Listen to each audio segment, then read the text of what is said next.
Here's today's question, Paul, but first, a bit of context, I think.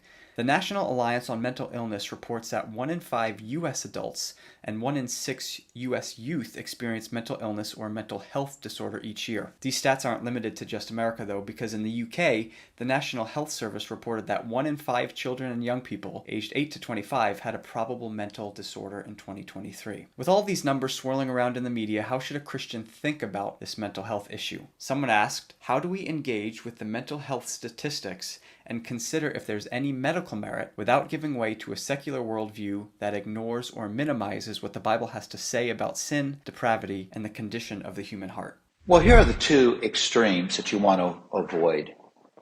The culture, because it doesn't believe in the heart in the way the scripture defines it. The heart is being the center of your emotions, your mind, your will. The heart is the causal core, it's the directional system of a human being. Since the world doesn't believe that, the world tends to biologize everything. Everything is biological or physical. That's an unbiblical view of the human being.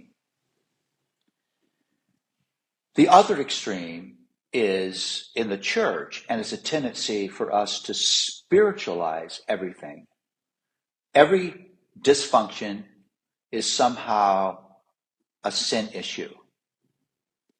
And neither one of those two extremes are biblical.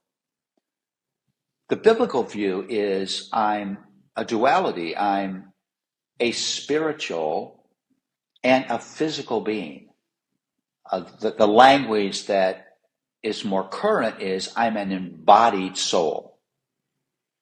So there is dysfunction of soul and dysfunction of body. For example, I was looking yesterday at an antibiotic, and one of the side effects of this antibiotic, this is very interesting to me, is anxiety.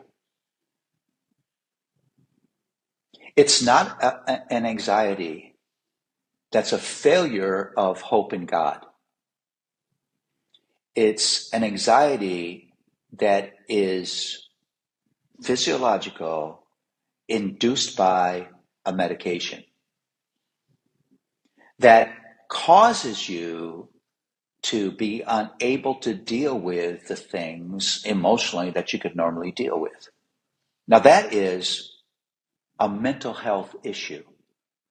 Does it become a heart issue? Sure it does, because everything's a heart issue, because the heart's the control center. I mean, in the midst of that experience, I could get angry at God. I could doubt his goodness. There's all kinds of things can happen.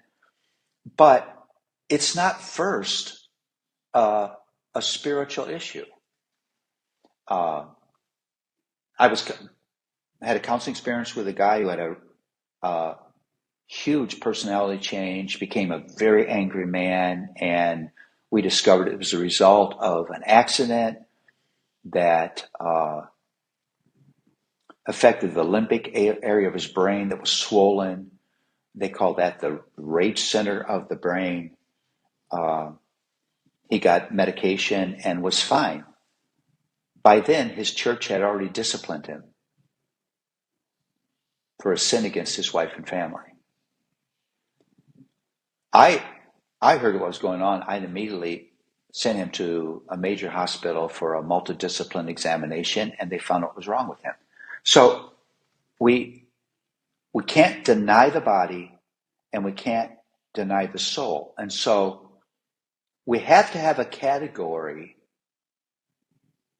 for things, whether you call them mental health or whatever. We have to have a category for body dysfunction that creates behavioral thought, emotion difficulty. And that needs to be part of a Christian worldview, needs to be part of a system of Christian biblical counseling.